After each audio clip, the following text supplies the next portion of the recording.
Good morning class. আশা করি তোমরা সকলে খুব ভালো রয়েছো। Welcome to right smart academy. আমি রয়েছি তোমাদের সাথে জিওগ্রাফির সুমন স্যার। আচ্ছা স্টুডেন্ট, আমরা কিন্তু গত কয়েকটা ক্লাসে তোমাদের বইতে যে দ্বিতীয় অধ্যায় রয়েছে বায়ুমণ্ডল, সেখান থেকে কিন্তু আমরা পড়াশোনা শুরু করেছিলাম, তাই তো? সেখান থেকে আমরা কোন কোন বিষয়গুলো জেনেছিলাম তোমাদের মনে আছে? বলো তো, কোন কোন বিষয় সম্পর্কে জেনেছি আমরা? একদমই তাই, বায়ুমণ্ডলের ধারণা, তারপরে বায়ুমণ্ডলের বিভিন্ন যে উপাদান রয়েছে, এছাড়া বায়ুমণ্ডলের যে স্তরবিন্যাস রয়েছে, এবং গত ক্লাসে আমরা বায়ুমণ্ডলের যে তাপ, সেই তাপ সম্পর্কে কিন্তু বিস্তারিত জেনেছিলাম। আজকে বায়ুমণ্ডলের তাপের পর দেখো তোমাদের রয়েছে বায়ুমণ্ডলের তাপ, উষ্ণতা ও বিশ্ব উষ্ণায়ন। আমরা আজকের উষ্ণতা নিয়ে কথা বলবো। এই যে বায়ুমণ্ডলের উষ্ণতা তারতম্য হয়, কোথাও দেখবে উষ্ণতা খুব বেশি, আবার দেখবে কোথাও উষ্ণতা অনেকটা কম, হয়তো তারতম্য হয়।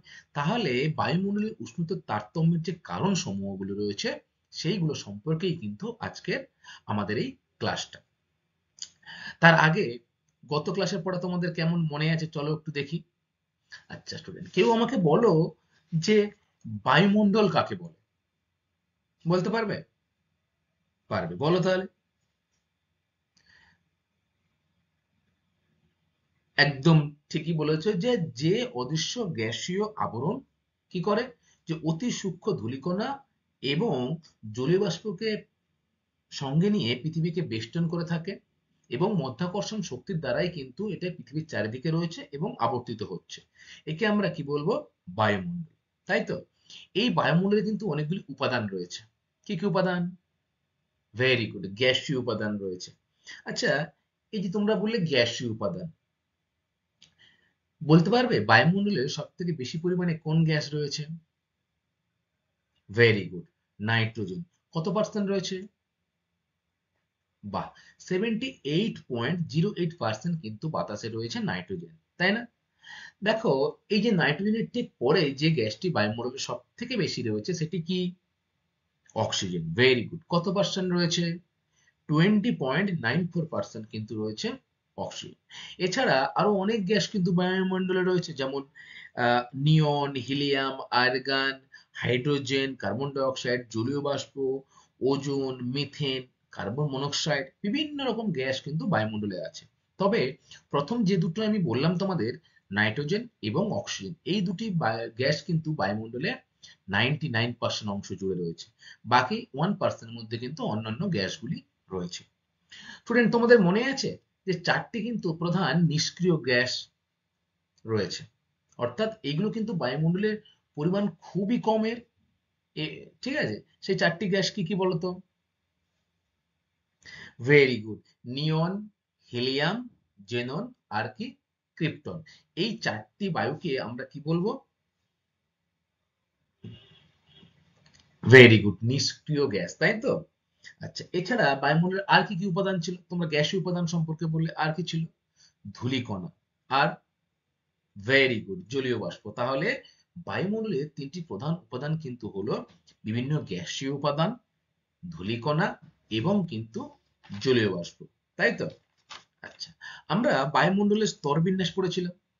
উষ্ণতার ভিত্তিতে বায়ুমণ্ডলকে কয় ভাগে ভাগ করা যায়? ভেরি গুড, 6 ভাগে। কি কি? ট্রপোস্ফিয়ার, তারপরে কি? স্ট্র্যাটোস্ফিয়ার, তারপরে মেসোস্ফিয়ার, দেন থার্মোস্ফিয়ার বা আয়োনোস্ফিয়ার, তারপরে 5 নম্বর এক্সোস্ফিয়ার, আর লাস্ট যে নম্বরটি রয়েছে সেটি কি? ম্যাগনেটোস্ফিয়ার, তাই তো? তোমরা আমাকে এখন বলো যে বায়ুমণ্ডলের কোন স্তরকে ক্ষুব্ধ মণ্ডল বলা হয়? ভেরি গুড, ট্রপোস্ফিয়ারে, তাই না? আচ্ছা, এই যে ভূপৃষ্ঠে আমরা বসবাস করি, এটি কোন মণ্ডলের মধ্যে পড়ে? ট্রপোস্ফিয়ারের মধ্যে। তাহলে তোমাদের বুঝতে হবে যে ট্রপোস্ফিয়ারকে কেন ক্ষুব্ধ মণ্ডল বলা হয়। কারণ এখানে কিন্তু অনবরত ঝড়, বৃষ্টি, বিভিন্ন মেঘ সৃষ্টি, সমস্ত বিষয় কিন্তু এখানেই হয়। অশান্ত পরিবেশ থাকে। তাই কিন্তু এটাকে বলা হয় ক্ষুব্ধ মণ্ডল, তাই তো? অপরদিকে ট্রপোস্ফিয়ারের ঠিক পরে যে স্তরটি রয়েছে তাকে কিন্তু বলা হয় শান্ত মণ্ডল। কোন স্তর বলতো? ভেরি গুড, স্ট্র্যাটোস্ফিয়ারকে কিন্তু বলা হয় শান্ত মণ্ডল। এই স্ট্র্যাটোস্ফিয়ার স্তরে কিন্তু লক্ষ্য করা যায় এক ধরনের গ্যাস বা স্তর। কি বলতো সেটি? ওজোন স্তর। এই ওজোন স্তরের কাজ কি বলতো? Very good. সূর্যের যে অতিবেগুনি রশ্মি সেটি কিন্তু এই ওজোন স্তর শুষে নেয় এবং মানুষদের ক্যান্সারের হাত থেকে কিন্তু রক্ষা করে এই ওজোন স্তর। দেখো এখানে শান্তমণ্ডল থাকার জন্য এই স্তরে কিন্তু জেট প্লেন চলাচল করে স্ট্র্যাটোস্ফিয়ারে, তাই তো? তাহলে স্ট্র্যাটোস্ফিয়ারে কিন্তু জেট প্লেন চলাচল করে। স্টুডেন্ট, তোমাদের মনে আছে যে উল্কাপিণ্ড কোন স্তরে পুড়ে ছাই হয়ে যায়? Very good. মেসোস্ফিয়ার স্তরে কিন্তু উল্কাপিণ্ড ছাই হয়ে যায়। আচ্ছা, রেডিও তরঙ্গ বা বেতার তরঙ্গ যেটি আমরা জানি, সেই বেতার তরঙ্গ কোন স্তরের মধ্যে দিয়ে প্রতিফলিত হয় বলতো? থার্মোস্ফিয়ার বা আয়নোস্ফিয়ারের মধ্যে দিয়ে, তাই তো? আচ্ছা, এগুলো তো হলো সব উষ্ণতার ভিত্তিতে শ্রেণীবিভাগ। কিন্তু যদি বলে বায়ুমণ্ডলের উপাদানের ভিত্তিতে বায়ুমণ্ডলকে কয় ভাগে ভাগ করা যায়, তখন কি হবে উত্তর? দুই ভাগে। Very good. কি কি? এক হচ্ছে হোমোস্ফিয়ার এবং ২ নম্বর হচ্ছে কিন্তু হেটেরোস্ফিয়ার, তাই তো? হোমোস্ফিয়ারকে বাংলায় আমরা কি বলি? সমমণ্ডল। আর হেটেরোস্ফিয়ারকে বাংলায় কি বলি আমরা? বিষমমণ্ডল। আচ্ছা স্টুডেন্ট, তোমরা কিন্তু ওজোন স্তর সম্পর্কে বিস্তারিত জেনেছিলে, জেনেছিলে তো? এই ওজোন স্তরের সংকেত কি বলতো? রাসায়নিক যে সংকেত? Very good, O3। তাহলে ওজোন স্তরের রাসায়নিক সংকেত কিন্তু হলো O3, তাই তো? আচ্ছা, এই ওজোন স্তর কিন্তু ছাঁকনির কাজ করে। সৌরশক্তি যে আসছে অতিবেগুনি রশ্মি সেটাকে কিন্তু ছেঁকে নেয় এই ওজোন স্তর। তাই একে কিন্তু পৃথিবীর বা প্রাকৃতিক সৌরপর্দা কিন্তু বলা হয় এই ওজোন স্তরকে। আচ্ছা, এই যে ওজোন স্তর বর্তমানে ধ্বংস হচ্ছে, তোমরা সকলেই শুনছো। কোন কোন গ্যাস এই ওজোন স্তর ধ্বংসের জন্য দায়ী বলতো? Very good. সিএফসি অর্থাৎ ক্লোরোফ্লোরোকার্বন, তারপরে হ্যালন, মিথেন, নাইট্রাস অক্সাইড, এগুলি কিন্তু সবই ওজোন স্তর বিনাশকারী গ্যাস। এই ওজোন স্তরের ধ্বংসের কি প্রভাব পড়ছে বলতো? জলবায়ু পরিবর্তন হচ্ছে। Very good. তাহলে জলবায়ুর কিন্তু পরিবর্তন হচ্ছে। আর কি হচ্ছে? মানুষের উপরে এর প্রভাব পড়ছে। ত্বকের ক্যান্সার হচ্ছে, চোখের রেটিনার সমস্যা হচ্ছে এবং উদ্ভিদ ও প্রাণী জগৎ যে রয়েছে, সে উদ্ভিদ প্রাণী জগতেরও কিন্তু বর্তমানে কি হচ্ছে? সমস্যার সম্মুখীন হচ্ছে এই সূর্যের অতিবেগুনি রশ্মির ফলে। আচ্ছা, এরপরে আমরা কি পড়েছিলাম? যে বায়ুমণ্ডলের তাপ সম্পর্কে পড়েছিলাম, তাই তো?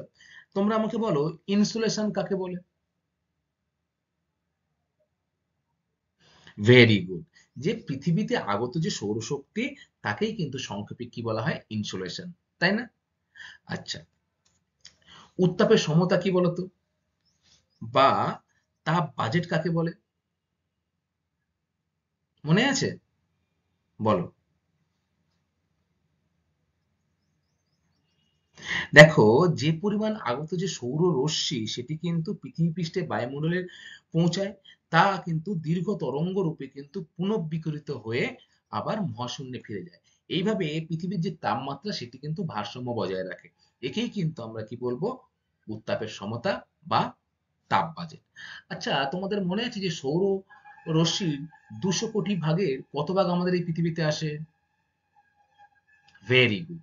সৌররশ্মির ২০০ কোটি ভাগের কিন্তু মাত্র ১ ভাগ আমাদের এই পৃথিবীতে আসে। এই যে পৃথিবীতে সৌরশক্তি আসছে, এই আসার যদি ১০০% এর আমরা 66% কে কি বলছি? কার্যকারী সৌরকিরণ। অর্থাৎ সেটি কিন্তু পৃথিবীর ভূপৃষ্ঠকে উত্তপ্ত করছে এবং বাকি যে 34%, এই 34% কিন্তু পুনরায় মহাশূন্যে ফিরে যাচ্ছে। এই যে ফিরে যাচ্ছে একে আমরা কি বলবো? নিষ্ক্রিয় সৌর বিকিরণ। অর্থাৎ এটি কিন্তু পৃথিবীকে উত্তাপ করতে পারছে না। আর একেই কিন্তু ইংরেজিতে কি বলা হয় বলতো?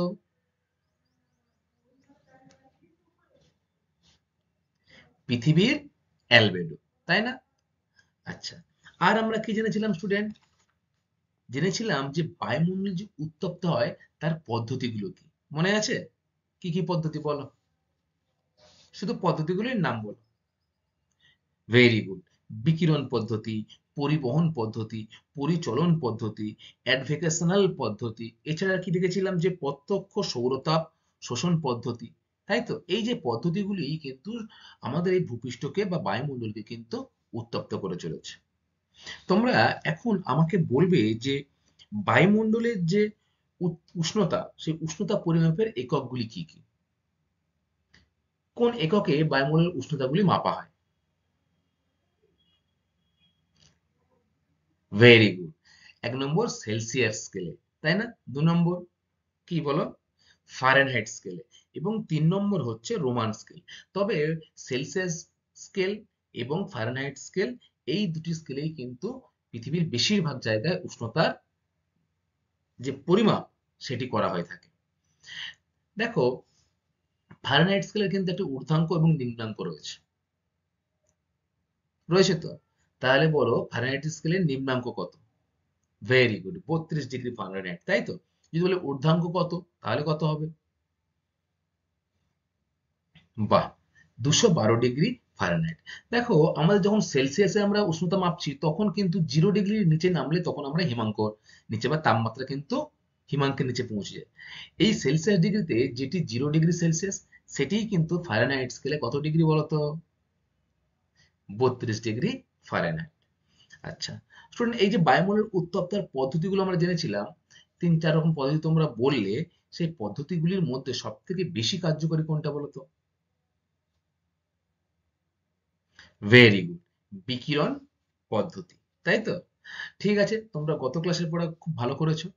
আজকে আমরা এই যে বায়ুমণ্ডলের তাপ, উষ্ণতা, বিশ্ব উষ্ণায়ন, এর যে দ্বিতীয় ভাগ বা দ্বিতীয় পার্টে আমরা কি নিয়ে আলোচনা করব বলতো? যে বায়ুমণ্ডলের যে উষ্ণতা, তার তারতম্যের যে কারণসমূহ, সেইগুলো সম্পর্কে আলোচনা করব। দেখো, প্রথমেই রয়েছে বায়ুমণ্ডলের উষ্ণতার তারতম্যের কারণসমূহ। অনেকগুলো কিন্তু কারণ রয়েছে যেগুলি বায়ুমণ্ডলকে উত্তপ্ত করে। সেই কারণগুলো আগে কি কি জানতে হবে আমাদের। কি কি কারণ রয়েছে? দেখো, অক্ষাংশগত কারণে বায়ুমণ্ডল উত্তপ্ত হয়। এছাড়া কি হয়? উচ্চতা বৃদ্ধিতে বায়ুমণ্ডলের যে উষ্ণতা সেটি বৃদ্ধি পায়। স্থলভাগ ও জলভাগের বন্টনের ফলে, বায়ু প্রবাহের ফলে, সমুদ্র স্রোতের ফলে, পর্বতের ঢাল, এছাড়া বিশ্ব উষ্ণায়ন, এই যে বিষয়গুলো রয়েছে, এই বিষয়গুলোই নিয়েই কিন্তু আমরা পড়বো আজকে। বায়ুমণ্ডলে উষ্ণতা কতকগুলি বিষয়ের উপর নির্ভরশীল, সেগুলো কি কি জানলাম। প্রথম যে বিষয়টা আমরা জানবো সেটি হলো কিন্তু অক্ষাংশগত অবস্থানের জন্য কিন্তু বায়ুমণ্ডলের উষ্ণতা বিভিন্ন রকম হয়ে থাকে। কি কি হয়ে থাকে? তাহলে নাম্বার ওয়ান হলো উষ্ণতা।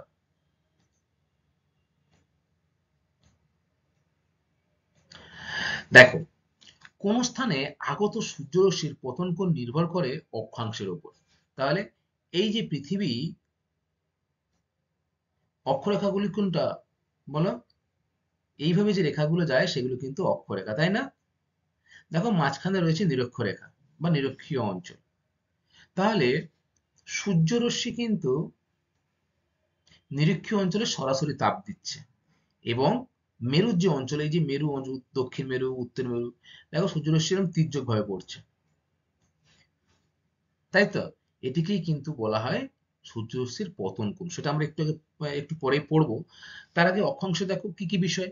পৃথিবীর মেরুরেখা ৬৬ ডিগ্রি কোণে কিন্তু হেলে অবস্থানের কারণেই সূর্য পতন কোণের সর্বত্র সমান কিন্তু হয় না।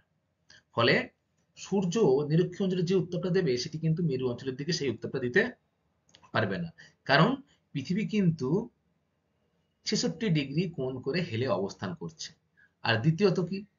দিন রাত্রির দৈর্ঘ্যেরও পার্থক্য ঘটে। এই অক্ষাংশের গত অবস্থানের জন্য দিন রাত্রির দৈর্ঘ্য পার্থক্য ঘটে, ফলে উষ্ণতার তারতম্যের ক্ষেত্রেও লক্ষ্য করা যায়। তাহলে ১ নম্বর হলো অক্ষাংশ। অক্ষাংশের আরো কিন্তু অনেকগুলো পয়েন্ট রয়েছে, যেমন কি সূর্যরশ্মির পতন কোণ।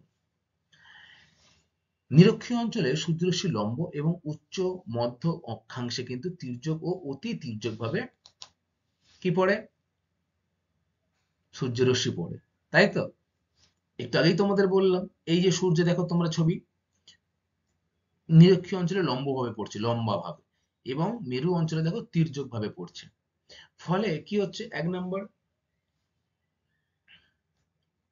লম্ব সূর্যরশ্মি কম বায়ুভেদ করে আসে এবং অল্প স্থানে ছড়িয়ে পড়ে বলে উষ্ণতা বেশি হয়। এই যে অঞ্চলটা, দেখো এই অঞ্চলটা কিন্তু সূর্যরশ্মি তুলনামূলকভাবে কম বায়ু প্রবাহকে ভেদ করে আসে, ফলে এই অঞ্চলটা কিন্তু তাড়াতাড়ি উত্তপ্ত হয়। অপরদিকে কি হয়, তীর্যক ও অতি তীর্যক রশ্মি বেশি বায়ুভেদ করে আসে, এখান থেকে দূরত্বটা অনেকটা বেশি, ফলে অনেকটা বেশি বায়ুভেদ করে আসার ফলে এই অঞ্চলে কিন্তু উত্তাপ ছড়িয়ে পড়ায় উষ্ণতা কিন্তু কিছুটা হলেও কম হয়। তাহলে তোমরা জানলে যে লম্বভাবে সূর্যরশ্মি কিরণ দিলে সেখানে উত্তাপটা বেশি হয়। উদাহরণ কি, নিরক্ষীয় অঞ্চলে, এবং অক্ষরেখার বা অক্ষাংশগত দিক থেকে যেটি উত্তর মেরু এবং দক্ষিণ মেরু রয়েছে, যেখানে সূর্যরশ্মি কিভাবে পড়ে, তির্যক ভাবে পড়ে, সেখানে কিন্তু বায়ু ভেদটা বেশি করতে হয় বলে সূর্যরশ্মি তেমন ভাবে কিন্তু উত্তাপ ছড়াতে পারে না। তাহলে নাম্বার ওয়ান কি হলো, সূর্যরশ্মির পতন কোণ। দ্বিতীয়ত রয়েছে দেখো, দিন রাত্রির দৈর্ঘ্যের হ্রাস। দ্বিতীয় যে পয়েন্টটা পড়লাম আমরা অক্ষাংশের মধ্যে, দিন রাত্রির দৈর্ঘ্য হ্রাসের মধ্যে কি পড়ছে, নিরক্ষীয় অঞ্চলে দিন ও রাত্রির দৈর্ঘ্যের হ্রাস বা বৃদ্ধি কম, মধ্য অক্ষাংশে মাঝারি, এবং উচ্চ অক্ষাংশে কিন্তু খুব বেশি। তাহলে দিন রাত্রির যে দৈর্ঘ্য সেটা কিন্তু সব থেকে কম কোথায় কোথায়, নিরক্ষীয় অঞ্চলে, এবং মধ্য অক্ষাংশে মাঝারি এবং উচ্চ অক্ষাংশে কিন্তু খুব বেশি। আমরা দেখেছিলাম না একটানা 6 মাস ধরে রাত থাকে, পড়েছিলাম না আগে? তাহলে সেটি কিন্তু উচ্চ অক্ষাংশের অবস্থান করছে যেসব অঞ্চলগুলো। এই কারণেও নিম্ন অক্ষাংশে গড় উষ্ণতা বেশি এবং উচ্চ অক্ষাংশে কিন্তু গড় উষ্ণতা কম। তাহলে উচ্চ অক্ষাংশে রাত্রি বেশি হচ্ছে, ফলে সেই সব অঞ্চলে কিন্তু সূর্যের তাপটা কিন্তু কি পড়ছে, অনেকদিন পরে পড়ছে, ফলে পৃথিবী কিন্তু সেই অঞ্চলটাতে উত্তপ্ত কম হচ্ছে। অপরদিকে নিম্ন অক্ষাংশে গড় উষ্ণতা কিন্তু অনেকটাই বেশি। উপরে উল্লেখিত সম্মিলিত দুটি কারণেই নিরক্ষরেখা থেকে দুই মেরুর দিকে উষ্ণতা ক্রমশ কমতে থাকে। তো উপরে যে দুটো কারণ তোমরা পড়লে সেই দুটো কারণের জন্য যত আমরা নিরক্ষরেখা থেকে উত্তর মেরু বা দক্ষিণ মেরুর দিকে যাব, ততই কিন্তু দেখো পৃথিবীর মাঝ বরাবর এই যে নিরক্ষরেখা, যতই আমরা উত্তর দিকে বা দক্ষিণ দিকে আসব, ততই কিন্তু তাপমাত্রাটা ক্রমশ কমতে থাকবে, তাই তো? আচ্ছা, তাহলে এই যে বায়ুমণ্ডলের উষ্ণতার তারতম্যের কারণে প্রথম যে পয়েন্টটা পড়লাম আমরা, সেটি কিন্তু হলো অক্ষাংশগত অবস্থানের জন্য। এই অক্ষাংশগত অবস্থার মধ্যে দুটো পয়েন্ট আমরা লক্ষ্য করলাম। এক কি, বলো, সূর্যরশ্মির পতন কোণ, এবং দ্বিতীয়ত কি, যে দিন রাত্রির দৈর্ঘ্যের হ্রাস বৃদ্ধি। আচ্ছা, এরপরে দ্বিতীয় যে পয়েন্টটা রয়েছে সেটি হলো কিন্তু উচ্চতা। আমরা যখন ট্রপোস্ফিয়ার সম্পর্কে আলোচনা করেছিলাম, তখন আমরা কি দেখেছিলাম যে উচ্চতা বৃদ্ধির সাথে সাথে তাপমাত্রা কিন্তু বৃদ্ধি পায়, তাই তো? তোমরা বলো তো যে 1 কিমি বা 1000 মিটার উচ্চতায় তাপমাত্রা কত ডিগ্রি কমে? ভেরি গুড, 6.4 ডিগ্রি সেলসিয়াস হারে কিন্তু তাপমাত্রা হ্রাস পায় কোথায়, ট্রপোস্ফিয়ার থেকে যত আমরা উপরের দিকে যাব। দেখো, উষ্ণতা নিয়ন্ত্রণে উচ্চতা কিন্তু গুরুত্বপূর্ণ ভূমিকা পালন করে বা গুরুত্বপূর্ণ নিয়ন্ত্রকও বলা যায়। সাধারণভাবে আমরা বায়ুমণ্ডলের যে স্তরে বাস করি, সেখানে উচ্চতা বাড়লে উষ্ণতা কিন্তু 6.4 ডিগ্রি সেলসিয়াস হারে হ্রাস পায়। এই কারণেই প্রায় নিরক্ষরেখার উপর অবস্থিত মাউন্ট কিলিমাঞ্জারো পর্বতের মাথায় বরফ দেখা যায়, এবং ইকুয়েডরের রাজধানী কুইটো কিন্তু হলো চির বসন্তের শহর। অধিক উচ্চতার কারণে দিল্লি অপেক্ষা সিমলা, শিলিগুড়ি অপেক্ষা দার্জিলিং এ কিন্তু শীতটা বেশি পড়ে। তাহলে দার্জিলিং থেকে শিলিগুড়ির কিন্তু দূরত্ব বেশি নয়, কিন্তু শিলিগুড়িতে যে গরমটা পড়ে দার্জিলিং এ কিন্তু সেই গরমটা একদম পড়ে না। পরিবেশটা অনেকটা ঠান্ডা ঠান্ডা থাকে। কেন? কারণ শিলিগুড়ি সমতলে অবস্থিত। ঠিক শিলিগুড়ি থেকে যত আমরা উপর দিকে উঠবো দার্জিলিং শহর, তাহলে সেই দার্জিলিং এ কিন্তু উচ্চতা বাড়ছে, ফলে তাপমাত্রাও কিন্তু দিনের পর দিন কমছে। তাহলে এই যে দেখো ছবিটা দেখছো তোমরা, এটি কোথাকার ছবি, এটি কিন্তু হলো কুইটো শহরের ছবি। তোমরা মনে রাখবে, কুইটোকে কিন্তু বলা হয় চির বসন্তের শহর। তাহলে চির বসন্ত শহর কাকে বলা হয়? কুইটোকে। আচ্ছা, এরপরে দেখো রয়েছে বৈপরত্য উত্তাপ। অর্থাৎ আমরা যখন স্তরবিন্যাস সম্পর্কে পড়েছিলাম, তখন কিন্তু দেখেছিলাম যে বায়ুমণ্ডলের সাথে যে উচ্চতা বৃদ্ধির সাথে সাথে তাপমাত্রা যে কমে, সেটি কিন্তু স্ট্র্যাটোস্ফিয়ারে গিয়ে হয় না, আবার বেড়ে যায়, তাই তো? আবার পরেরটায় কমে যায়, মেসোস্ফিয়ারে গিয়ে কমে যায়, তাই না?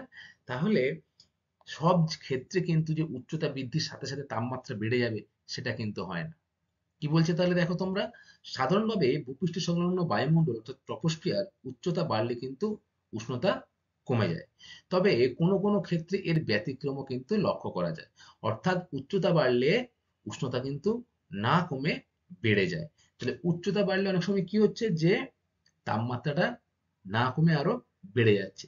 এই অবস্থাতেই বা এই অবস্থাকেই বলা হয় কিন্তু বৈপরত্য উত্তাপ বা উষ্ণতার উপক্রমও বলা হয় একে।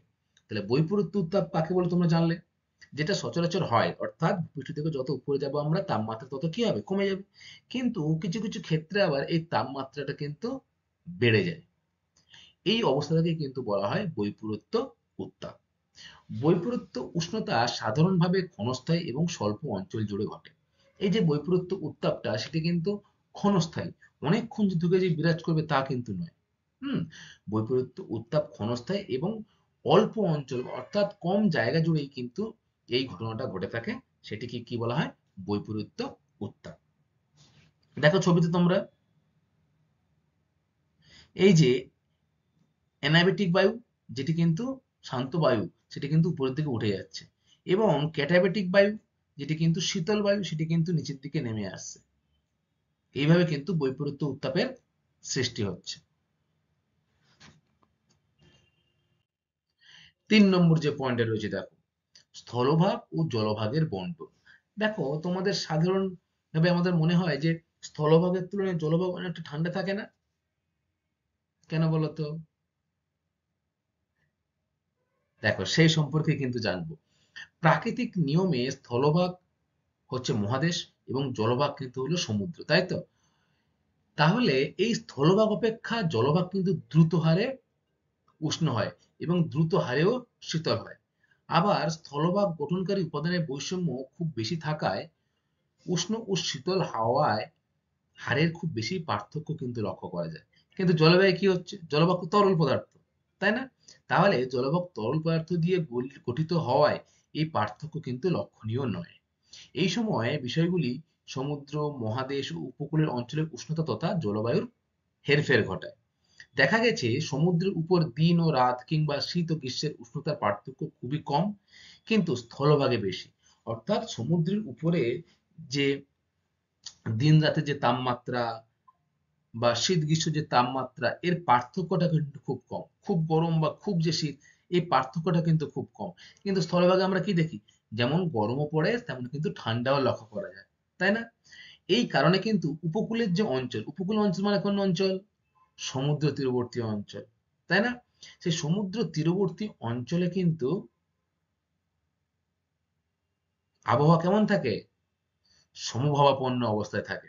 অর্থাৎ খুব গরম নয়, আবার খুব কিন্তু ঠান্ডাও নয়, সেরকম অবস্থা সমুদ্র উপকূলবর্তী অঞ্চল বা সমুদ্রের তীরবর্তী অঞ্চলে কিন্তু লক্ষ্য করা যায়। কিন্তু যখন আমরা সমুদ্র তীরবর্তী অঞ্চল থেকে দূরে চলে যাব, অর্থাৎ মহাদেশের অভ্যন্তরে প্রবেশ করব, তখন কিন্তু জলবায়ু আবার চরম প্রকৃতির হয়ে যায়। কারণ সমুদ্রের যে শীতল বায়ু সেটি কিন্তু উপকূলবর্তী অঞ্চলে আসে, মহাদেশের মাঝখানে তো আর আসতে পারবে না। ফলে মহাদেশের মাঝখানের অপেক্ষা কিন্তু উপকূলবর্তী অঞ্চলের যে তাপমাত্রাটা সেটি কিন্তু অনেকটাই কম থাকে বা সমভাবাপন্ন অবস্থা থাকে। তাহলে তোমরা জানলে যে স্থলভাগ এবং জলভাগের বন্টনের মাধ্যমে কিন্তু উষ্ণতার যে তারতম্য সেটি কিন্তু বন্টন আমরা লক্ষ্য করতে পারি। দেখো স্টুডেন্ট, 4 নম্বর যে পয়েন্টটা রয়েছে সেটি কিন্তু হলো বায়ুপ্রবাহ। তাহলে বায়ুপ্রবাহের দ্বারা কিন্তু ধরো উষ্ণবায়ু বা শীতল বায়ু, এই বায়ুগুলো রয়েছে তোমরা জানো সকলে। এই উষ্ণবায়ু শীতল বায়ু যখন কোনো স্থানের উপর দিয়ে হঠাৎ বয়ে যাবে, তখন কিন্তু সেই স্থানে উষ্ণতা হঠাৎ বেড়ে যাবে, আবার কমেও যাবে। তাহলে বায়ু প্রবাহ কিন্তু উষ্ণতার তারতম্য ঘটাতে সাহায্য করে। দেখো শীতল অঞ্চলের উপর দিয়ে যদি উষ্ণ বায়ু প্রবাহিত হয়, তাহলে কি হবে, যে গড় তাপমাত্রা সেটি কিন্তু আহ, বেড়ে যাবে বা উষ্ণতা কিন্তু বেড়ে যাবে। আবার এর ঠিক উল্টোটা, যদি উষ্ণ অঞ্চলের উপর দিয়ে শীতল বায়ু প্রবাহিত হয়, তখন কিন্তু আবার উষ্ণতা ঠিক কমে যাবে, তাই তো? তাহলে বায়ু প্রবাহ কিন্তু তাপমাত্রাটাকে অনেকাংশে নিয়ন্ত্রণ করে। উষ্ণ বায়ু যদি শীতল বায়ু, শীতল যে অঞ্চল তার মধ্যে প্রবেশ করে যায়, এই শীতল অঞ্চলের ওয়েদার বা শীতল অঞ্চলের যে উষ্ণতা সেটা কমে যাবে। আবার যে উষ্ণ অঞ্চলে যদি এই শীতল বায়ু প্রবেশ করে, তখন কিন্তু আবার উষ্ণতা কমে যাবে। যেমন কি, যেমন পম্পাসে, সম্পেরো ইতালিতে, বোরা ফ্রান্সে, মিস্টার, এগুলো কিন্তু শীতল বায়ু প্রবেশ করছে এই উষ্ণবায়ু অঞ্চলে। প্রেরি তৃণভূমি অঞ্চলেও কিন্তু চিনুক নামে এক ধরনের স্থানীয় বায়ু রয়েছে। সেই চিনুক বায়ু প্রবাহিত হলে মাত্র কয়েক ঘন্টায় উষ্ণতা এক লাফে কিন্তু অনেকটা বেড়ে যায়। আমরা যেমন আমাদের ভারতবর্ষে দেখেছি যে লু লু একটা বায়ু, যেটা উত্তর ভারত বা উত্তর পশ্চিম ভারতে লক্ষ্য করা যায়। তাহলে সেই লু কিন্তু কোনো স্থানের মধ্যে যখন হঠাৎ করে বয়ে যাবে দুপুরবেলা, তখন কিন্তু সেই অঞ্চলের উষ্ণতাটা অনেকটা বাড়িয়ে দেয়, তাই না? ঠিক তেমনি পেরি তৃণভূমি অঞ্চলেও চিনুক নামে এক ধরনের বায়ু রয়েছে, যে বায়ু প্রবাহিত হলে কিন্তু মাত্র কয়েক ঘন্টার মধ্যে এক লাফে অনেকটা তাপমাত্রা কিন্তু বেড়ে যায়। মৌসুমী প্রবেশ আমাদের রাজ্যে দেশে যখন প্রবেশ করে তখন কিন্তু অনেকটা উষ্ণতা কমে। দেখো, যখন গ্রীষ্মকালে প্রচন্ড দাবদাহ চলে, তার ঠিক পরেই যখন জুন জুলাই মাসে কি হয়, মৌসুমের আগমন ঘটে, তাই না? তাহলে এই মৌসুমের আগমন ঘটার সাথে সাথেই কিন্তু আমাদের দেশের যে উষ্ণতা, সেটা কিন্তু অনেকটা কমে যায়। আর এই মৌসুমী বায়ু কিন্তু বৃষ্টিপাতকে সঙ্গে নিয়ে আসে আমাদের দেশে, তাই তো? তাই আমাদের ভারতবর্ষ কিন্তু মৌসুমী প্রকৃতির দেশ বলা হয়, তাই না?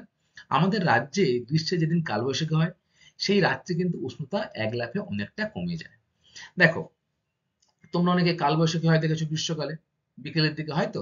তাহলে যখন প্রচন্ড সারাদিন গরম থাকবে, গরম থাকার পর হঠাৎ করে বিকেলের দিকে যখন কালবৈশাখী ঝড়টা আসবে, আসার পর দেখবে অনেকটা কিন্তু যে উত্তাপ পরিবেশের, সেই উত্তাপটা কিন্তু অনেকটা কমে যায়।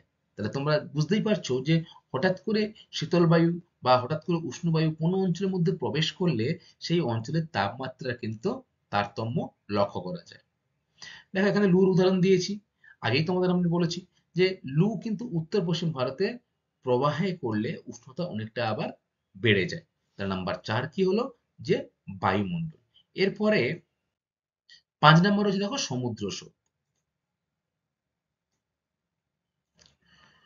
সমুদ্র স্রোত উষ্ণ ও শীতল উভয় প্রকার হয়। তাহলে সমুদ্র স্রোত কিন্তু গরম হয় আবার শীতল হয়, এবং তা উপকূল অঞ্চলের উষ্ণতাকে কিন্তু নিয়ন্ত্রণ করে।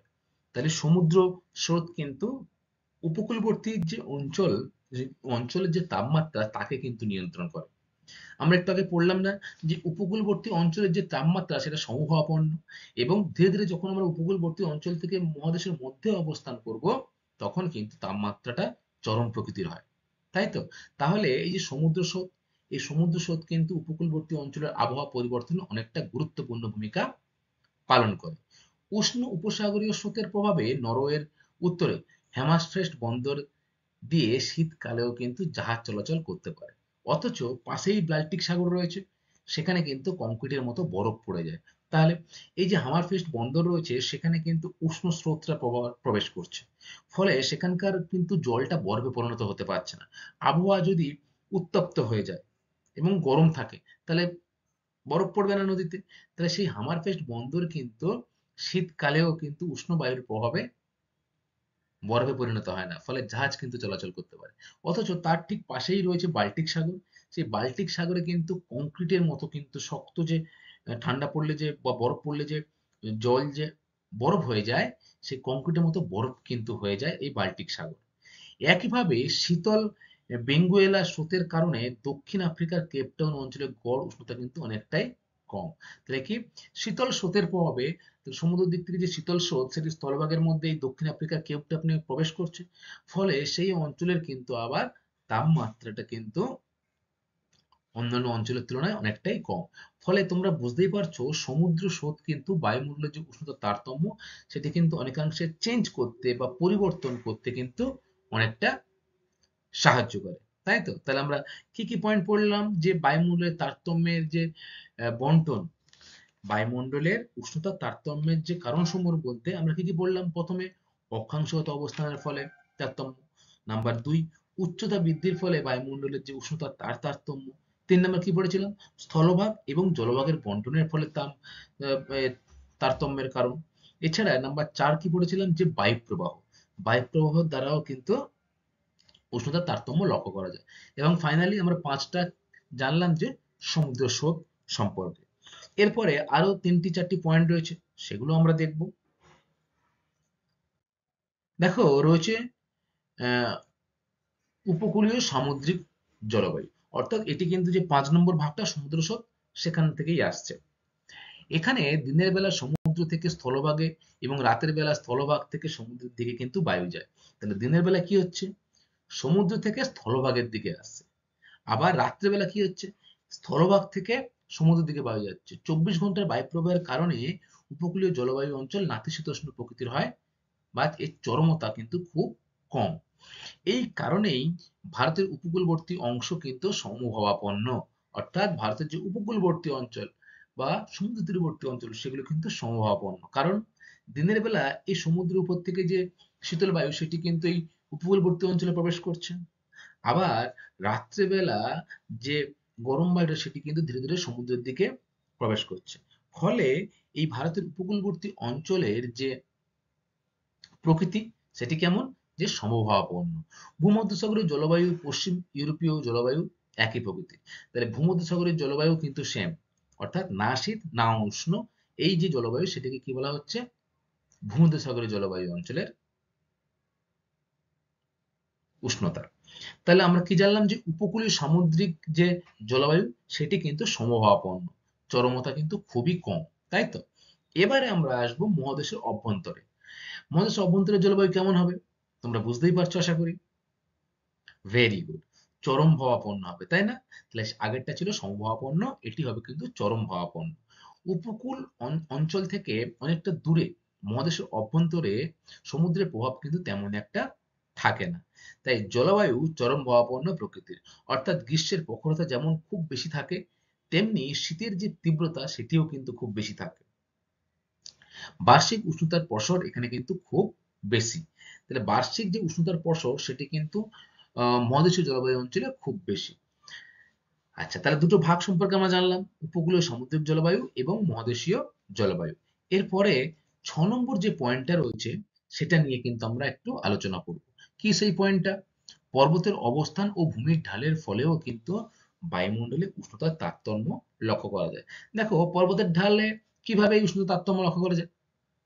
এক ঢালে ধরো প্রবল বৃষ্টি হচ্ছে, অন্য ঢালে কোনো বৃষ্টি হচ্ছে না, তাহলে কি হবে, যে ঢালে বৃষ্টিপাত হচ্ছে সেখানে উষ্ণতা কমবে না বাড়বে, অনেকটাই কমবে। কিন্তু অপরদিকে কিন্তু উষ্ণতা একই রকমই থাকবে, কমবে না। এই যে অবস্থান সেই অবস্থান সম্পর্কে কিন্তু আমাদের জানতে হবে। পর্বত বায়ুপ্রবাহের পথে প্রাচীন হয়ে ন্যায় অবস্থান করে। তাহলে কি, পর্বত কিন্তু বায়ুপ্রবাহর প্রবাহ পথে প্রাচীরের ন্যায় অবস্থান করে, বায়ু প্রবাহকে বাধা দিয়ে উষ্ণতাকে নিয়ন্ত্রণ করে। নাম্বার 2, প্রতিবাদ অংশে জলীয় বাষ্পপূর্ণ বায়ুকে বাধা দিয়ে বৃষ্টিপাত ঘটায় এবং উষ্ণতা অনেকটা কমায়। অপরদিকে অনুবাদ ঢালে কিন্তু বৃষ্টিপাতের অভাবে উষ্ণতা কিন্তু বেড়ে যায়। তাহলে আমরা এখানে প্রতিবাদ ঢাল কোনটা জানি, এই ঢালটা কিন্তু প্রতিবাদ ঢাল, যেখানে বায়ু কিন্তু বাধাপ্রাপ্ত হয়ে মেঘ সৃষ্টি হয়ে কিন্তু বৃষ্টি হচ্ছে। কিন্তু উল্টো দিকে কিন্তু এই মেঘটা পর্বতের জন্য বাধাপ্রাপ্ত হচ্ছে বা বায়ু বাধাপ্রাপ্ত হচ্ছে, ফলে এই পারের অংশতে কিন্তু বৃষ্টির ছায়া অঞ্চল, বৃষ্টি কিন্তু তেমন হচ্ছে না। ফলে এই জায়গার উষ্ণতা কিন্তু কমলো না, আগের মতোই থাকলো। আচ্ছা, আশা করি তোমরা বুঝতে পেরেছো যে পর্বতের ঢাল ও ভূমির ঢাল কিভাবে উষ্ণতাকে তারতম্যকে করে। তোমরা আমাকে বলো তো, ভারতের একটি বৃষ্টির ছায়া অঞ্চলের উদাহরণ, ভারতবর্ষেও রয়েছে কিন্তু এরকম জায়গা, শিলং। Very good. দেখো শিলং শহর পর্বতের অনুপাত ঢালে হওয়ায় সেখানে কিন্তু বৃষ্টিপাত তেমন হয় না। উল্টো দিকে যে ঢাল সেখানে কিন্তু মৌসুমী চেরাপুঞ্জি রয়েছে, সেখানে কিন্তু সব থেকে পৃথিবীর মধ্যে সব থেকে বেশি বৃষ্টিপাত হচ্ছে।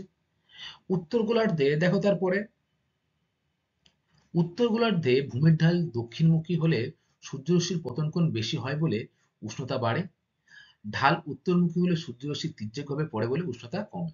অর্থাৎ যেখানে সূর্যরশ্মি সরাসরি পড়ছে সেখানে উষ্ণতা বাড়ছে, এবং যেখানে তীর্যকভাবে পড়ছে সেখানে কিন্তু উষ্ণতা কমছে। দক্ষিণ গোলার্ধে ঠিক কিন্তু এর বিপরীত যে অবস্থানটা সেটি লক্ষ্য করা যায়। আচ্ছা, এরপরে 7 নম্বর রয়েছে, দেখো মেঘাচ্ছন্নতা ও অধঃক্ষেপণ। অধঃক্ষেপণের উদাহরণ কি, বৃষ্টিপাত। Very good.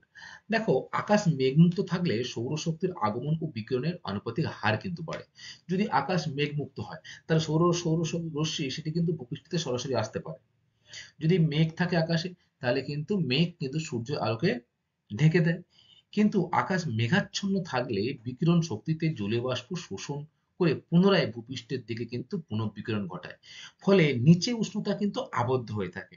ফলে এই যে মেঘ থাকলে দেখবে উষ্ণতা কিন্তু ভূপৃষ্ঠের কাছাকাছি গরম হয়ে থাকে। কারণ কি? উষ্ণতা কিন্তু পুনঃবিকিরিত হয়ে ভূপৃষ্ঠে ফিরে আসে। উষ্ণতাটা কিন্তু মহাশূন্যে ফিরতে পারে না, কারণ মেঘ দ্বারা কিন্তু সেটি আবদ্ধ হয়ে যাচ্ছে। তাছাড়া মেঘাচ্ছন্ন রাতে বায়ু ধীরে ধীরে শীতল হয়। কোনো অঞ্চলে বৃষ্টি হলে উষ্ণতা কিন্তু কিছুটা কমে। তুষারপাত হলে কিন্তু উষ্ণতা আরো অনেকটা কমে যায়। হিমালয়ে শীতকালে তুষারপাত হলে পরপর কয়েকদিন উত্তর ভারতে কিন্তু শৈত্যপ্রবাহ চলে। হিমালয়ে যদি বরফ পড়ে বা তুষারপাত হয়, তাহলে কিন্তু দেখবে তার পার্শ্ববর্তী অঞ্চল অর্থাৎ উত্তর ভারতে কিন্তু তার প্রভাবটা আমরা লক্ষ্য করতে পারি। তাহলে মেঘাচ্ছন্নতা বা অদক্ষেপণ অর্থাৎ বৃষ্টিপাত, সেগুলি কিন্তু বায়ুমণ্ডলের যে উষ্ণতার তারতম্য সেটি কিন্তু ঘটাতে অনেকাংশে সাহায্য করে।